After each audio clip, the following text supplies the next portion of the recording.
So I went back and watched my last video coming out as an immortalist, and I'm just laughing because I realized, damn, if someone had never heard of immortality, like physical immortality, and my video was the introduction to it, they would just be like, why would anyone want to be immortal if it makes you so miserable?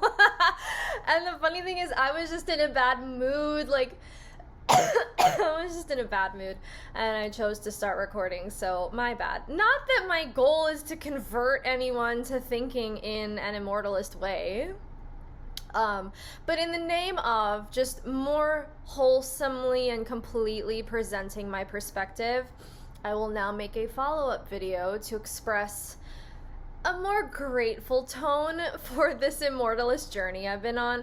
So again, real quick recap for someone who doesn't want to watch the original video. I'm an immortalist, meaning I don't believe death is inevitable, necessary, or all the other things most people believe about it. I believe death is an option. I believe death is, like, let's say, a habit in the collective. I think the majority of people, because they believe they have to die, that's really the only reason a lot of people do. So it's not necessarily true, though, that everyone must die. So if you already feel yourself wanting to argue that point because it seems like death is a given, I want you to consider the following. You cannot possibly prove beyond a shadow of a doubt that every person who has ever been born on this earth has also died. I want you to sit with that for a second. You cannot prove beyond a shadow of a doubt that every person who has ever been born on this earth has also died. You do not have access to the birth records and death records of every person who has ever walked this earth. And even if you did somehow, which you don't, you can't, even if you did, it would take you more than the average lifespan of the modern human being to review all of those documents and ensure their legitimacy, and so on and so on. So just starting from that thought exercise right there. You cannot say with authoritative certainty that everybody on planet Earth in history has died. So for all we know, there could be immortals existing among us, going to Walmart with us, though something tells me, I don't know, maybe there are immortals at Walmart. I would like to believe they spend their time at better places. Which means I should stop going to Walmart. But they could be living in some remote part of the world you've never heard of, stratifying themselves away from the masses, because let's be real, just based on their responses, some of the responses I get to speaking openly about immortalism, I can see why some genuine immortals, let's say you reach the point of being 100 years old and you still look like you're 40, people are gonna ask some fucking questions. So if you don't want to deal with the kind of vitriol that people give you when you are just openly speaking about eternal life and actually embodying it, you might want to have to change your identity. You might have to go live somewhere else where nobody knows you every so often. This is what I've heard in Legends of Immortal People, that they have to learn how to fake their death repeatedly. They have to start up in new towns with a new identity every lifespan, every normal lifespan. So I'm still unlearning some things, not normal lifespan, every 80-year lifespan, let's say. So basically, it cannot be guaranteed that death is inevitable for everyone. The reason people think it's a given is because everyone they know has died, or everyone they've ever heard of has died, and they assume that because it's the majority of people who die, that if there were some immortal out there, we all would have heard about it by now, right? Well, the thing is, we have.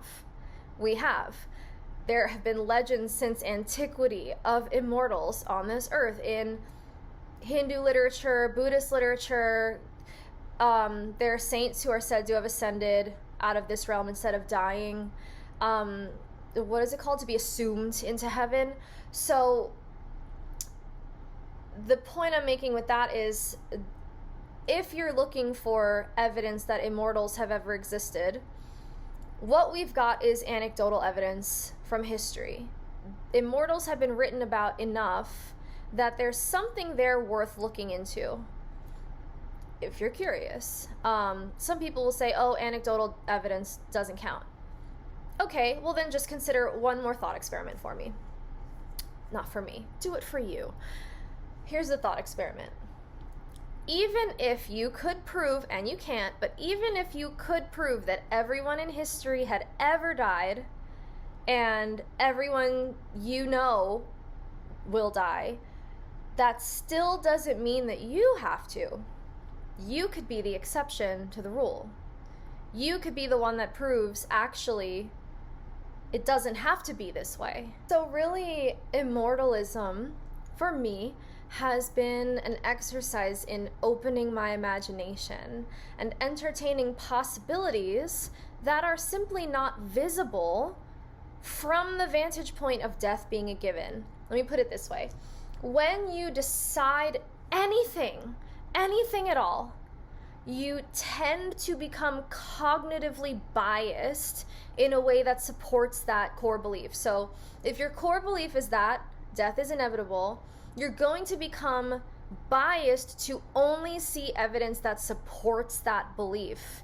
So people who assume death is a given, or a law of nature, as some people would say, the reason they are so sure that it's a given is because their belief makes them biased to only see evidence that supports that belief. That's how belief works. That's why you've got to be so careful what beliefs you choose to operate from in this world.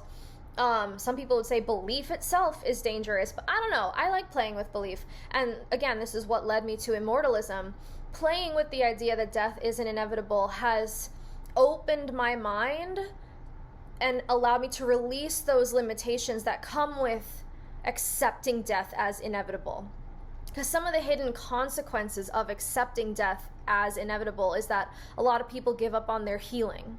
A lot of people stop trying. On some level, subconsciously, there's only going to be a certain amount that they apply themselves to life, because in the back of their head, there's always going to be that like defeatist, like, well, what's the point? I'm going to die anyway.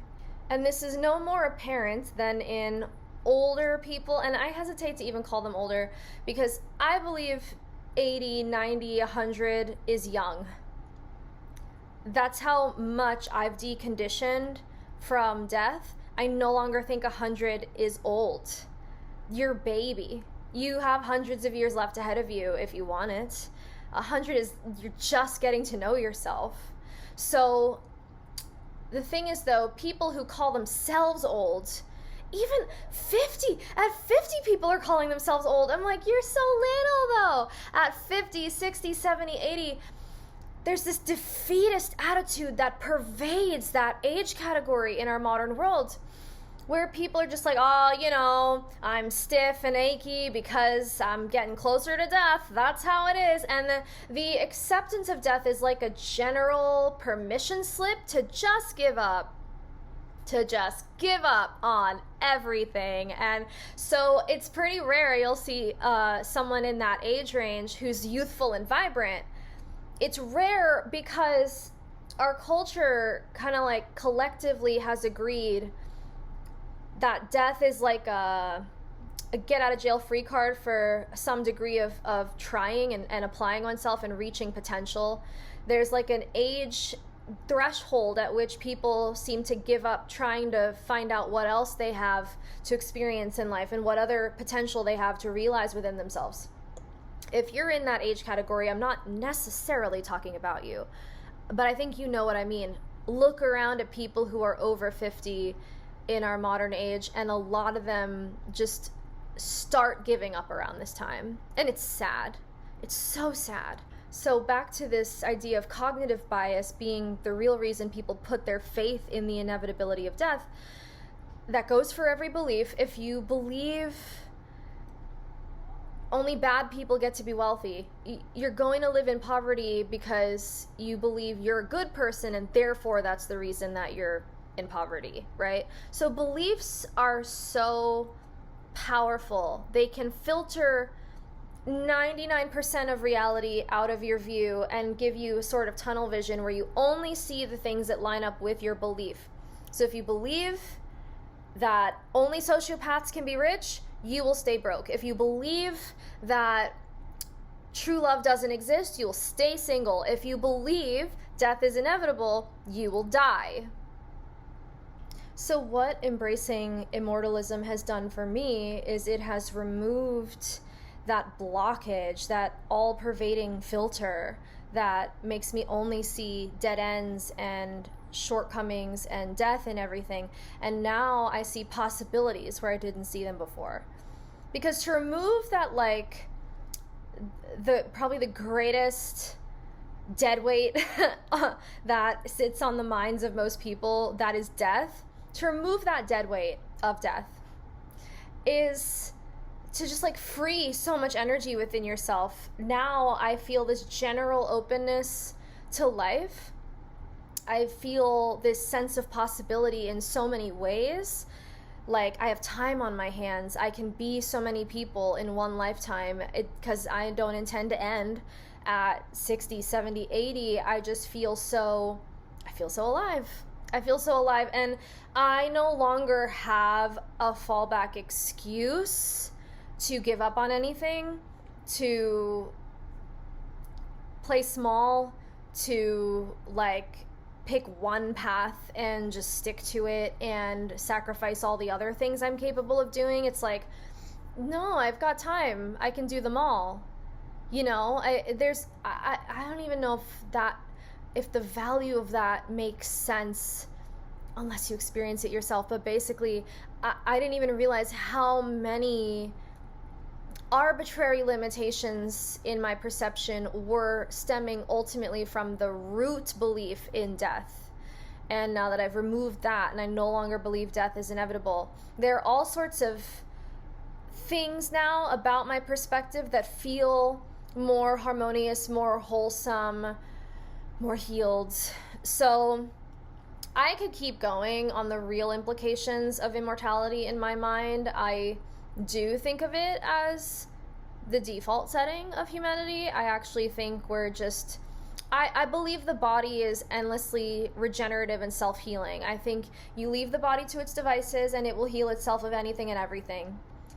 And I think to program oneself to believe in death is to actually short circuit your body's self-healing ability and make it stop healing itself, because again, your beliefs shape your reality. So if you just remove that belief in death and believe you're meant to live a really long time instead, then that belief in and of itself, the belief in life, activates your body's ability to heal itself. It's what it would be doing by default. Think about how you get a cut on your arm and it just like, it has a process by which it'll heal itself. If you just are hands off and you leave it alone, your body knows what to do. And some people would say, oh, well, there are exceptions. You can't grow a limb back. And how do you know that? See, this is what I mean by possibilities have opened up for me. I no longer think there's really any limit on what humans can do.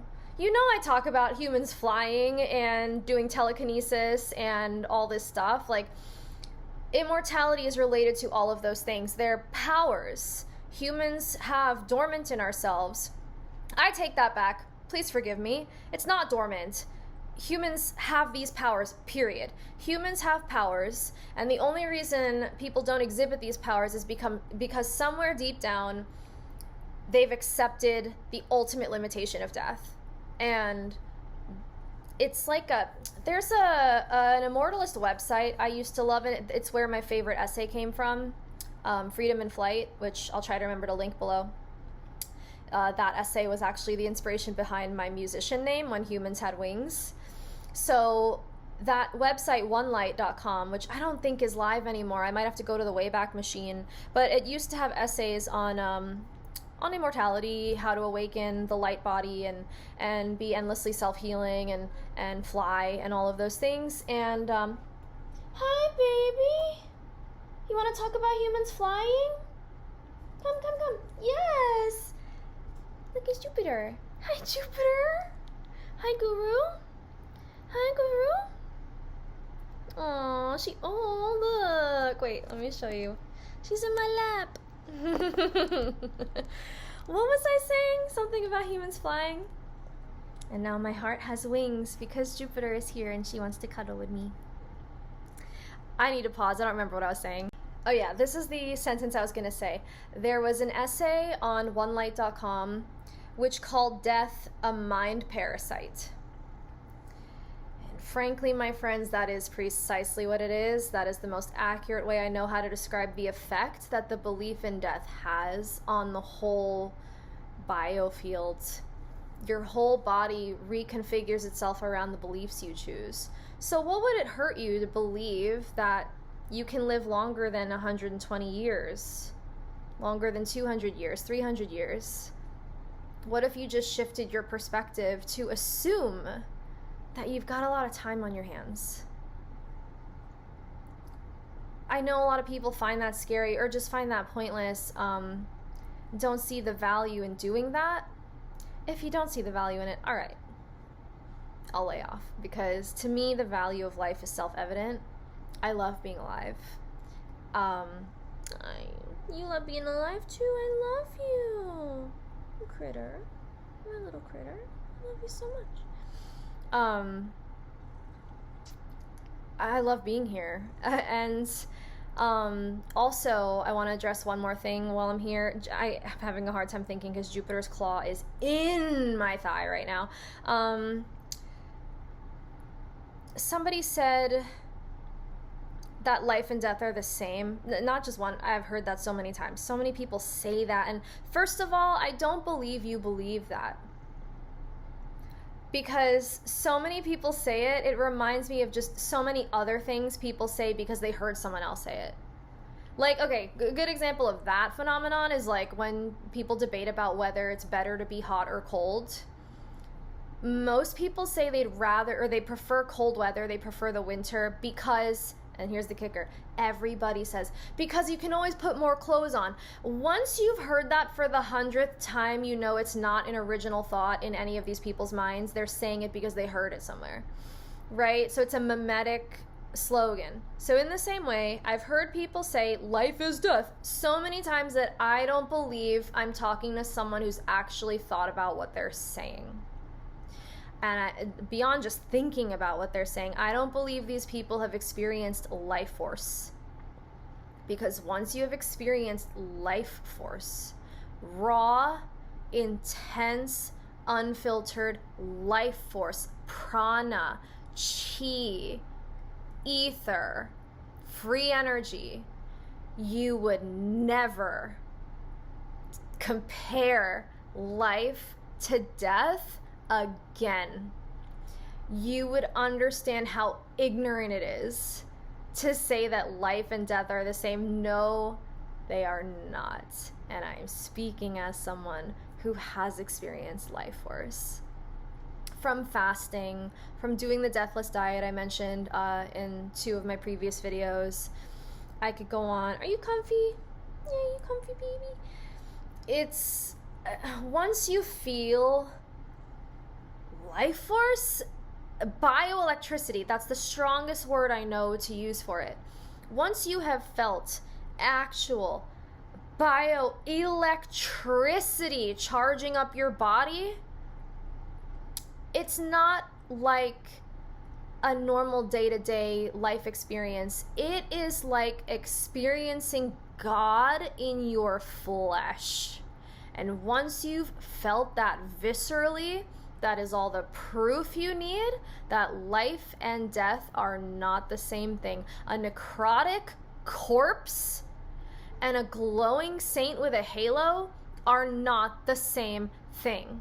And if there's one thing I won't tolerate, it's just a straight up inversion. Inversion is dangerous because once you start believing in that like philemic life is death, good is evil, these like equation sentences that are really just thought stopping rhetoric, once you start getting into that, you lose your ability, you lose your discernment altogether. If good and evil are the same thing, fuck ethics. If life and death are the same thing, why bother living? Like that, there's such a danger in that. And so I don't tolerate inversions. I think inversions are the enemy of truth. And inversions are parasitic metaphysically. So yeah, that death parasite, gotta watch out for it. I think that's all I've really got to say on this one. I love being an immortalist is the point of this whole video. It has opened up possibilities for me in my visions of who I'm capable of becoming, and my ability to everything is set free and liberated by embracing life. Everything. Oh, she's purring so hard. I wonder if you guys could hear it if I move my microphone.